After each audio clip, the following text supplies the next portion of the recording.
The observation deck of the galactic research vessel Endless Question hummed with quiet activity. Commander Zixtel stood before the massive viewing screen, her 4 eyes blinking in sequence as she processed the data streaming across her neural interface. Behind her, a dozen scientists from various species worked at their stations, each one focused on the small blue planet rotating slowly in the distance. Earth, she said softly, tasting the alien word. Such a strange name for such a strange world. Dr. Crean, the ship's chief xenobiologist, shuffled forward on his 6 legs. His antennae twitched with barely contained excitement. The preliminary scans are complete, Commander. The dominant species calls themselves humans. They are remarkable. Remarkable how? Zixtel asked, turning her upper eyes toward the scientist while keeping her lower pair fixed on the planet. That is what concerns me, Crean admitted. According to every biological standard we know, they should not exist. Their planet sits in what we call the death zone, too close to their sun in summer, too far in winter. The radiation levels are dangerous. The atmospheric pressure would crush most species we know, and yet they thrive. Navigator Priel, a tall being made mostly of crystalline structures, looked up from her station. I have been monitoring their communication signals. They have no natural defenses, Commander. No shells, no venom, no camouflage. Their skin tears easily. Their bones break under minimal stress. By all logic, they should have been prey animals, hunted to extinction long ago. And yet they built cities, Zixtel observed. Ships, weapons, how? That is what we must learn, Crean said. I request permission to send down an observation team. Zixtel considered this for a long moment. The Galactic Council had strict rules about contact with primitive species. Humans had only recently developed space travel, and their technology was basic at best. But there was something about them that drew her attention, something that made her 4 hearts beat a little faster. Approved, she said finally, but observe only, do not interfere. The observation team consisted of Crean, Navigator Priel, and a young security officer named Vex who had never seen an alien world up close. They descended in a cloaked shuttle, landing in a remote area that the humans called the Sahara Desert. Why here? Vex asked, his scales already beginning to overheat despite the shuttle's cooling systems. This place is hostile. Exactly, Crean said. If we want to understand human endurance, we must see them in extreme conditions. Our sensors detected a group of them crossing this desert on foot. On foot, Priel's crystals flickered with disbelief. The surface temperature is 53 degrees by their measurement system. No species crosses such terrain willingly. But the humans did. Through their cloaked observation equipment, the team watched as a group of 12 humans made their way across the burning sand. They carried heavy packs on their backs. Their faces were red and covered in a liquid that Crean identified as sweat, a biological cooling mechanism that seemed impossibly inefficient. They are losing water at an alarming rate, Priel reported. At this pace, they should collapse within the hour. But the humans did not collapse. They kept walking. Hour after hour, they pushed forward under the merciless sun. When one of them stumbled, the others helped them up. When their water ran low, they rationed it carefully, each one taking only small sips. This is impossible, Vex whispered. Their bodies should be shutting down. The heat stress alone should have killed them. Look at their leader, Crean said, adjusting his scanner to focus on the human at the front of the group. She was a small female, older than the others based on the lines on her face. Her lips were cracked and bleeding, but her eyes were sharp and determined. She is the one keeping them alive, Crean realized. Not through any physical advantage, but through words. She talks to them, encourages them, tells them stories. The observation team listened through their audio sensors as the woman spoke to her companions. She told them about a cold river waiting on the other side of the desert. She reminded them of their families. She made them laugh, even as they suffered. This is a psychological phenomenon, Priel said slowly. They are overriding their body's survival instincts through sheer mental force. Is such a thing even possible? Apparently so, Kreen replied, his voice filled with wonder. As the sun began to set, painting the desert in shades of orange and red, the humans made camp. They had traveled over 40 kilometers in the worst heat the planet could offer. By all scientific understanding, they should be dead. Instead, they were singing. The three aliens watched in stunned silence as the exhausted, dehydrated humans sat around a small fire and raised their voices in song.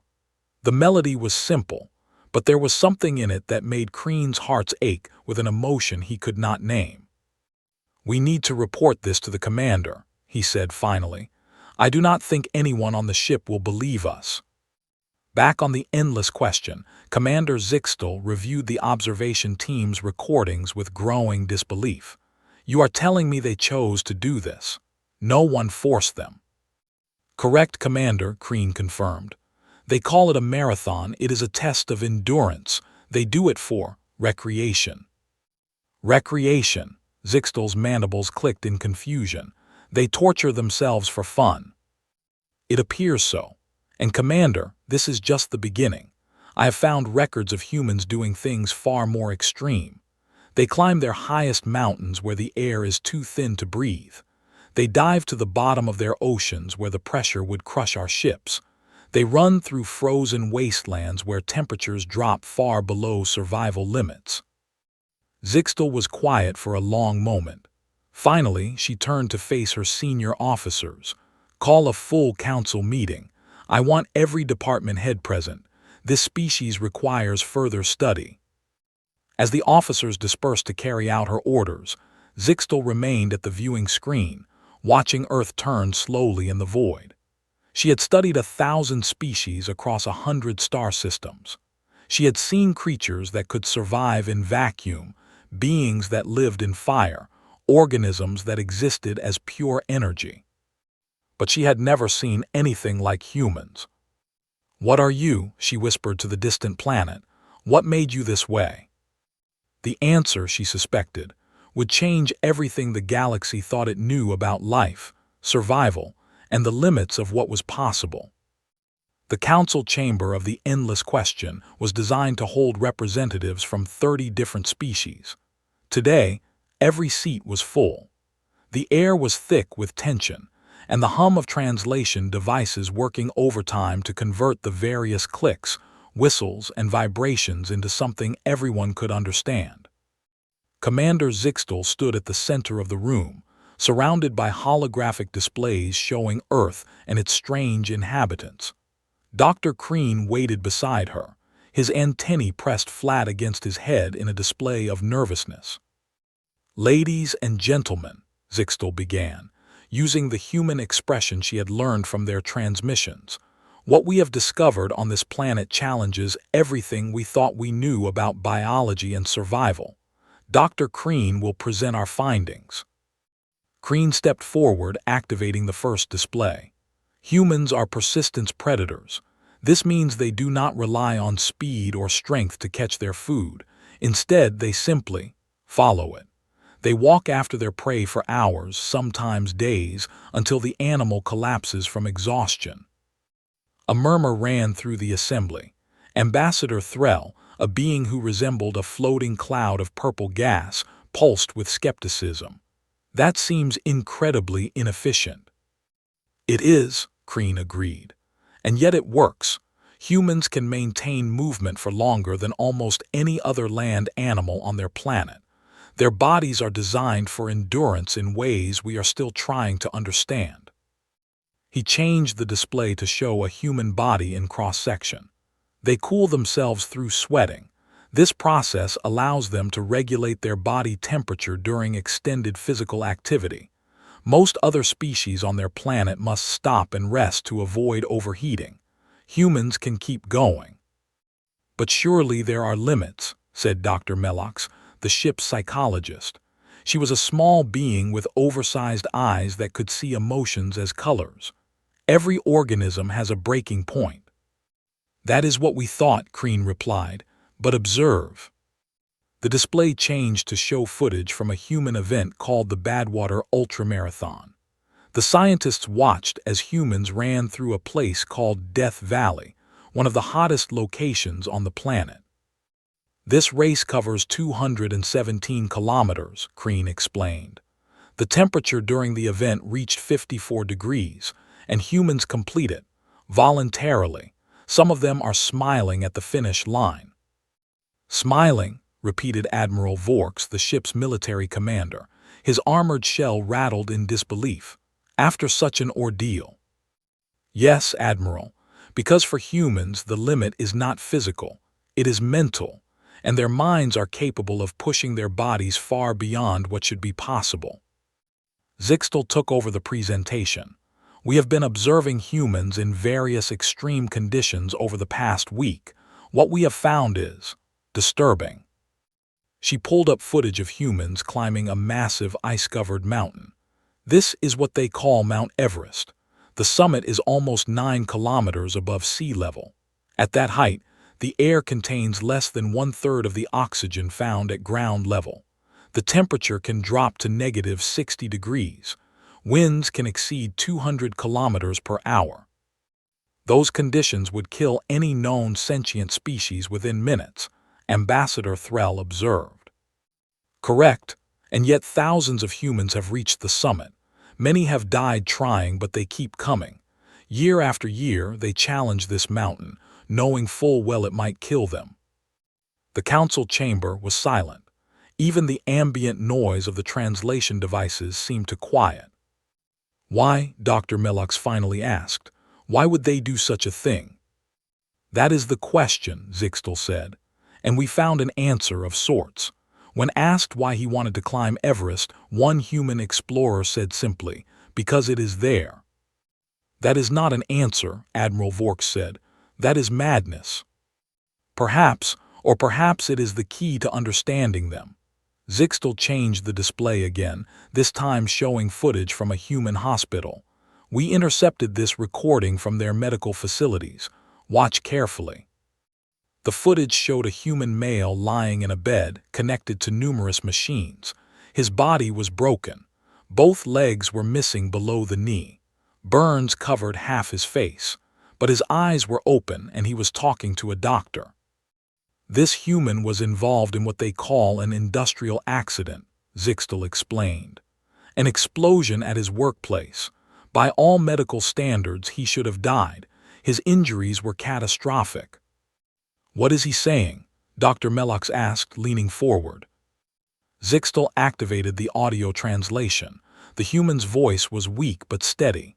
When can I go back to work? A shocked silence fell over the council. He lost his legs, Admiral Vorks said slowly. He was nearly burned to death, and his first concern is returning to work. Yes, Zixtel confirmed. And according to the records we found, he did return to work. Within 6 months, he was fitted with artificial legs and went back to his job. A different position, but the same employer. How is this possible? Ambassador Threll's gas form flickered with confusion. In my species, such trauma would result in permanent withdrawal from society. The psychological damage alone would be crippling. Humans call it resilience, Crean said. It is their ability to recover from trauma, to adapt to loss, to keep fighting even when logic says they should give up. We have found evidence of this trait throughout their history. He brought up a series of images. Humans have survived being trapped in collapsed buildings for weeks. They have walked for hundreds of kilometers through frozen wilderness after transportation failures. They have kept each other alive on tiny boats in the middle of their oceans for months. And it is not just physical survival, Dr. Mellux added, her large eyes widening as she processed the data. Their emotional resilience is equally remarkable. They form bonds with others. When those bonds are broken through death or separation, they grieve. The pain is real and measurable, and yet they keep forming new bonds, knowing full well they will likely experience that pain again. That seems counterproductive, observed a scientist from the far side of the room. Why would any species repeatedly engage in behavior that causes them pain? Because the alternative is worse, Dr. Mellock said quietly. Isolation is more painful to them than loss. They need connection. They need purpose. They need to feel that their existence matters, and they will endure almost anything to maintain that feeling. Commander Zixtel raised her upper hands for silence. There is more. Dr. Crean, please share your most recent discovery. Crean looked uncomfortable. His antennae curled inward, a sign of deep unease. We found records of an event in human history called the Second World War. It was a conflict that killed approximately 70 million of their kind. Gasps and exclamations filled the chamber. 70 million. The number was staggering. In any other species, Crean continued, such an event would cause extinction. The psychological trauma alone would prevent reproduction. The social structures would collapse completely. What happened to the humans? Admiral Vorks asked. They rebuilt. Within a single generation, they had restored their cities, their economies, their populations. And they did it while simultaneously developing new technologies, creating art, exploring their planet. They did not merely survive. They thrived. The council sat in stunned silence. Finally, Commander Zixtel spoke. We have studied species across this galaxy for thousands of years. We have cataloged millions of life forms, documented countless civilizations, and in all that time, we have never encountered anything like humanity. She paused, her four eyes sweeping across the assembled council members. I propose we continue our observation, but I also propose we do something that has never been done before. I suggest we prepare for the possibility of contact. The chamber erupted in noise. Some supported the idea. Others violently opposed it. But through it all, one thought ran through every mind present. These humans were something new, something unprecedented, something that might change the galaxy forever. And somewhere far below, on the surface of their little blue world, the humans continued their daily lives. Working, playing, loving, fighting, surviving, completely unaware that they had just been declared impossible beings by the most advanced civilizations in the known universe. 3 months had passed since the endless question first arrived at Earth. In that time, the observation team had grown from 3 members to over 50, each one dedicated to understanding the strange species that called this death world home. Dr. Crean had barely slept. He spent his days reviewing data, analyzing samples, and trying to make sense of what he was seeing. The more he learned about humans, the less he felt he understood them. You need to rest, Commander Zixtel told him one evening, finding him still at his workstation long after the others had retired. You are no use to anyone if you collapse from exhaustion. Crean's antennae twitched. That is exactly what a human would do, Commander. Push themselves beyond their limits. Keep working even when their body screams for rest. Perhaps I am learning too much from them. Zixtel made a sound that might have been a laugh. What has captured your attention so completely? Crean turned his display toward her. I have been studying their medical records. Did you know that humans regularly survive conditions that should be instantly fatal? We have documented many examples, Zixtel agreed. But this is different. Look at this case. He pulled up a medical report. A human child fell through ice into frozen water. Her body temperature dropped to a level that should have killed her brain cells within minutes. She was clinically dead for over 2 hours. And she recovered completely. No brain damage. She grew up to live a normal life. Commander, we have nothing in our medical databases that explains this. By every law of biology, this child should be dead. Zixtel studied the report. There must be an explanation. There is. The cold actually protected her brain. It slowed down her metabolism to the point where her cells did not need oxygen to survive. Her body essentially put itself into a state of suspended animation, accidentally, without any conscious effort on her part. That is remarkable. That is just the beginning. I found another case. A human was impaled through the head with a metal rod. It passed through his skull and out the other side, destroying a significant portion of his brain. Such an injury would be fatal to any species we know. He survived. He walked to the medical facility on his own 2 feet. He lived for 12 more years after the accident. His personality changed somewhat, but his core functions remained intact. Crean pulled up more cases. A woman who survived a fall from a height of 10 kilometers when her parachute failed. A man who was struck by lightning 7 times and lived to tell each story. Children who survived diseases that had a mortality rate of over 90%. It is as if death itself cannot hold them, Crean said quietly.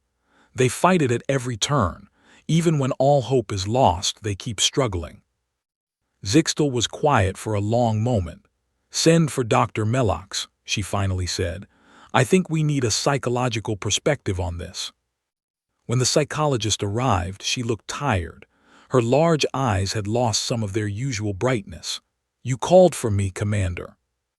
"You look unwell," Zixtal observed. "I have been studying human grief," Melox admitted. "It is difficult. They feel everything so deeply. Their emotions are not controlled or compartmentalized like ours. They experience joy and sorrow with equal intensity, sometimes simultaneously." "That sounds exhausting." "It is, and yet they embrace it. They have a saying, 'It is better to have loved and lost than never to have loved at all.' They believe that experiencing pain is worth it for the moments of happiness that preceded it." "We called you because Dr. Crean has discovered something we cannot explain," Zixtal said. "Humans who survive injuries and conditions that should kill them. We understand the physical mechanisms to some extent. What we do not understand is why." Melox nodded slowly. "I have been thinking about this as well. I believe the answer lies in what humans call the will to live." "Explain," Crean said, leaning forward. "In most species, survival is an instinct. It is automatic, programmed at the genetic level. But in humans, survival is also a choice. When faced with death, they can choose to fight or surrender, and remarkably, that choice can actually affect their physical survival." "You are saying their minds control their bodies?" "To a degree that we have never seen before. Humans who have something to live for, someone waiting for them, a goal left unfulfilled, these humans survive at rates that defy statistical probability. Their psychology directly impacts their biology." She pulled up her own research. "Consider this. Human mothers have been documented lifting objects weighing over 1,000 kilograms to save their children, objects that should be far beyond their physical capability to move. In these moments of extreme stress, their bodies produce chemicals that temporarily remove the limitations on their muscles. They quite literally become stronger through sheer force of will." "That is impossible," Crean said, but his voice lacked conviction. He had seen too much in the past 3 months to believe in impossibility anymore. "It is documented fact," Melox replied, "and it is not limited to physical feats. Humans have been known to survive starvation, dehydration, and exposure that should kill them, simply because they refuse to give up. There is a case study of a human woman who was lost in the wilderness for 2 months. She ate insects and drank rainwater. She walked over 300 kilometers with a broken leg. When rescuers found her, they asked how she survived." "What did she say?" Zixtal asked. "She said, 'I kept thinking about my daughter's birthday. I had to be there. I did not allow myself to consider any other option.'" The 3 aliens sat in silence, processing this information. "There is something else," Melox continued. "Something that I find perhaps most remarkable of all. Humans do not just survive for themselves. They regularly sacrifice their own survival for others." "That contradicts basic evolutionary theory," Crean protested. "And yet they do it constantly. Parents dying to protect children.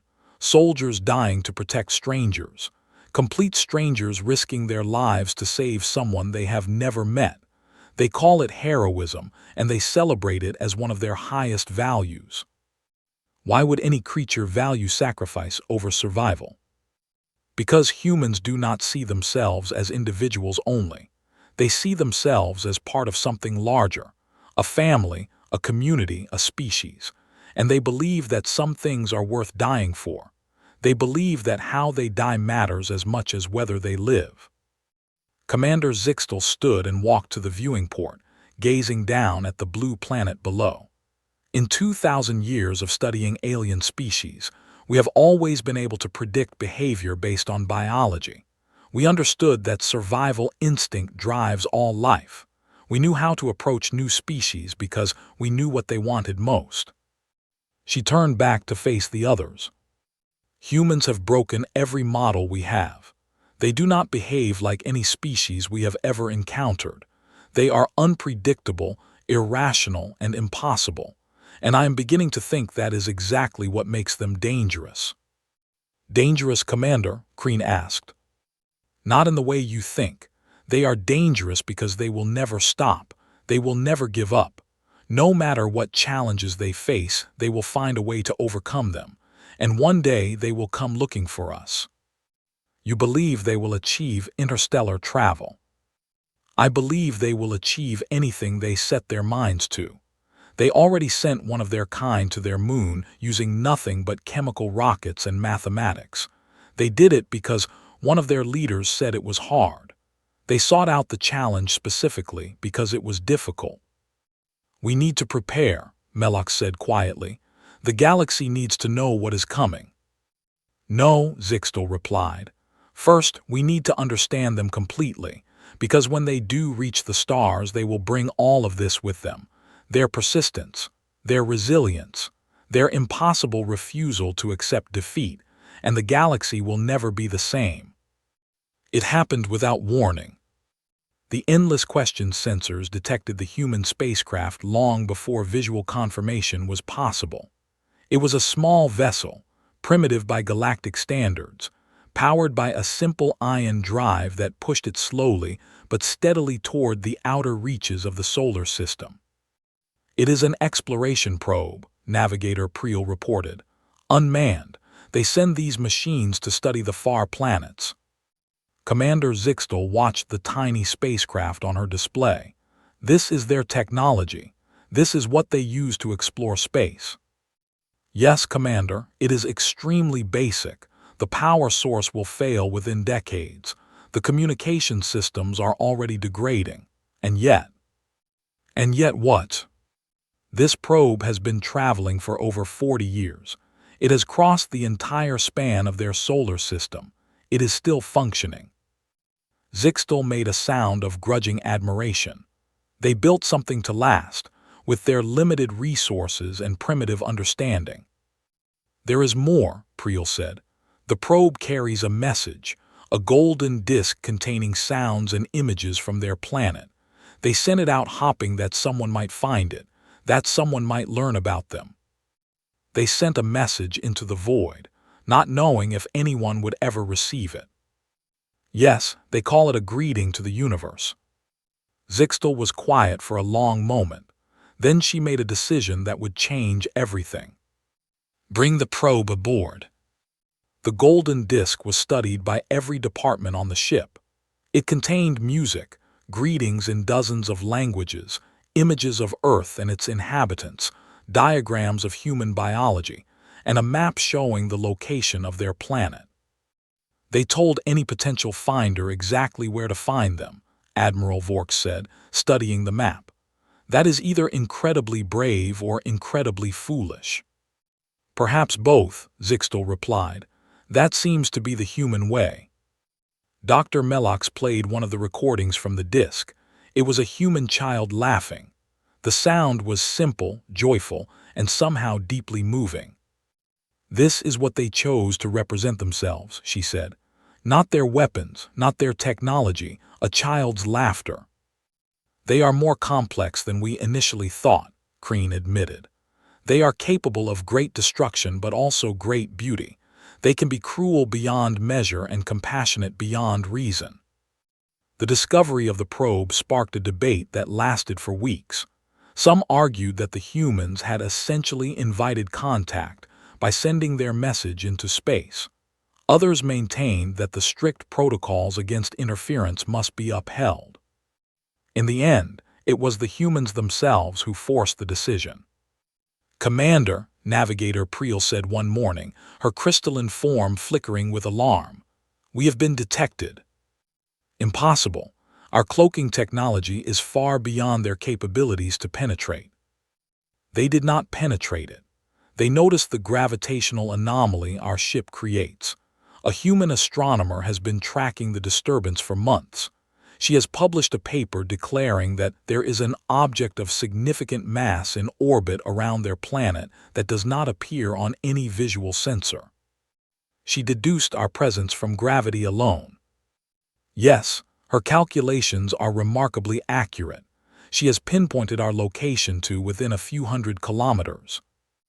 Zixtel felt a mix of emotions that was becoming familiar when dealing with humans: alarm at being discovered, admiration for the intelligence that had discovered them, and something else, something that might have been respect. How are the humans responding to her paper? Most are skeptical, but some are listening. They are pointing their telescopes at our position. They are calculating, observing, testing. They will not stop until they confirm or disprove her theory. "No, Commander, they will not." Zixtel made her way to the observation deck and stared down at the blue planet that had consumed so much of her attention over the past months. She thought about everything she had learned: the desert marathons, the frozen mountains, the survivors who refused to die, the mothers who lifted impossible weights, the soldiers who gave their lives for strangers. She thought about the golden disk, floating through the void with its message of hope and greeting. She thought about a child's laughter, chosen to represent an entire species. "Commander," Dr. Crean said, entering the observation deck, "what do we do?" "I do not know," she admitted. "In 2,000 years, no primitive species has ever detected us. We have no protocol for this situation.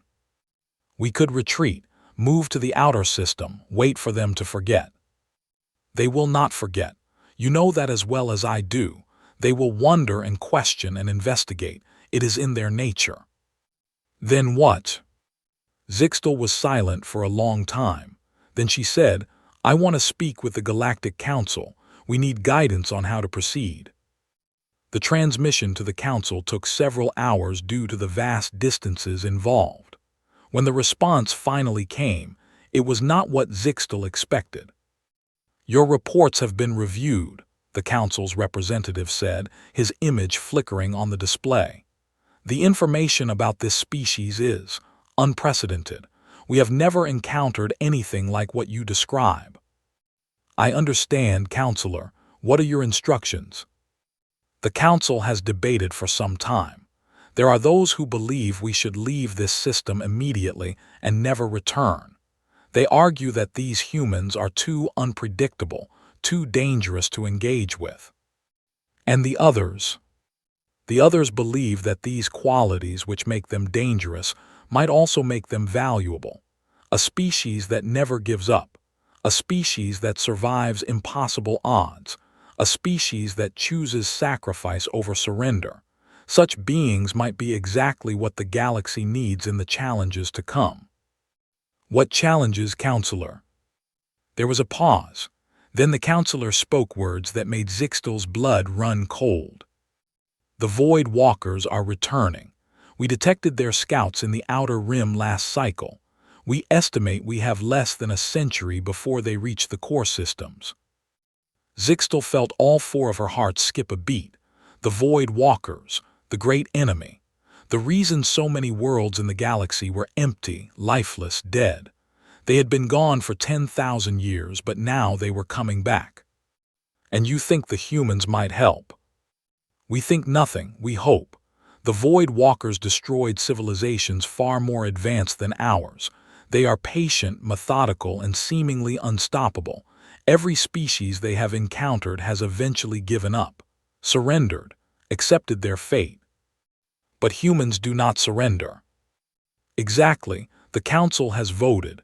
You are authorized to make contact, show them we exist, tell them what is coming, and see if these impossible beings might be willing to help us survive. The transmission ended, and Zixtal was left alone with the weight of her new mission. She looked down at Earth, at the tiny blue world full of creatures who should not exist, who defied every biological and psychological law the galaxy knew. "Prepare a message," she said to her communications officer. "Something simple, something that will not frighten them. Tell them we come in peace. Tell them we need their help. And tell them," she thought but did not say, "that the universe has finally found a challenge worthy of their impossible nature." The message was broadcast on every frequency humans used for communication. It was simple, as Zixtal had ordered, but its impact was anything but. "People of Earth, we are visitors from beyond your solar system. We have been observing your species for some time. We come in peace, seeking dialogue. We need your help." The world changed in an instant. Some humans panicked, some celebrated, some insisted it was a hoax, but within hours the governments of Earth had put aside their differences and formed a unified response team. Within days they had prepared a message to send back. Dr. Sarah Chen was the astronomer who had first detected the gravitational anomaly. She was chosen to be part of the team that would make first contact. She stood in a converted conference room, surrounded by scientists, politicians, and military officers, and tried to stay calm as she waited for the aliens to respond. When the response came, it was not what anyone expected. "We have watched you cross deserts on foot. We have seen you climb mountains where the air cannot sustain life. We have observed you survive injuries that would kill any other known species. We have documented your refusal to accept defeat, even when defeat is certain." The room was silent. "We have studied 1,000 species across the galaxy. None of them are like you. By every measure we know you should not exist. Your planet is hostile, your bodies are fragile, your lifespans are short. And yet you thrive. You dream. You reach for the stars. You refuse to accept the limitations that biology has placed upon you." Sarah felt tears forming in her eyes. She was not alone. "We came here to study you. We stayed because we could not look away. And now we come to you with a request that no species has ever made to another. We need you to help us survive." The message continued, explaining about the Void Walkers, their history, their power, the destruction they had caused across the galaxy, and the simple, terrifying fact that no one had ever been able to stop them. "They have defeated every civilization they have encountered," the alien voice said. "But those civilizations gave up. They accepted that they could not win. They surrendered." There was a pause, then. "We do not believe you will surrender. We have seen what you are capable of. We have watched your impossible endurance, your refusal to accept defeat. We believe that you might be the species that finally stands against the darkness, not because you are the strongest or the most advanced, but because you simply will not stop." The room erupted in conversation. Some were afraid, some were skeptical, but others felt something different, a spark of something that had defined humanity since the first cave dweller looked up at the stars and wondered what was out there. Dr. Chen stepped forward. "I would like to respond," she said. The politicians looked uncertain, but eventually they agreed. Sarah took the microphone and spoke directly to the unknown beings watching from above. "You say you have been watching us. You have seen our endurance, our persistence, our refusal to give up. But you have also seen our flaws, our wars, our cruelty, our capacity for destruction." She paused, gathering her thoughts. "We are not heroes. We are not perfect beings. We are messy, complicated, contradictory creatures who stumble and fall and make mistakes. But you are right about one thing. We do not give up. Not when it matters. Not when something is worth fighting for." On the endless question, Commander Zixtal listened to the human's words with all four of her hearts racing. You ask if we will help you, Sarah continued. You ask if we will stand against these void walkers. I cannot speak for all of humanity, but I can tell you what I know about my species. When our children are threatened, we become stronger than we should be able to be. When our friends are in danger, we run toward the fire, not away from it. When something is worth protecting, we will die protecting it. Her voice grew stronger. You say no species has ever defeated these creatures. You say everyone eventually gives up. But you have never seen humans fight for something they believe in. You have never seen what we can do when we have something worth living for. You have never seen us at our best. She looked up at the sky, at the invisible ship she knew was watching. Give us your technology. Teach us what you know. Tell us everything about these void walkers, and then stand back, because humanity is about to show you why we call ourselves the impossible beings. Years later, historians would mark that moment as the beginning of the human age.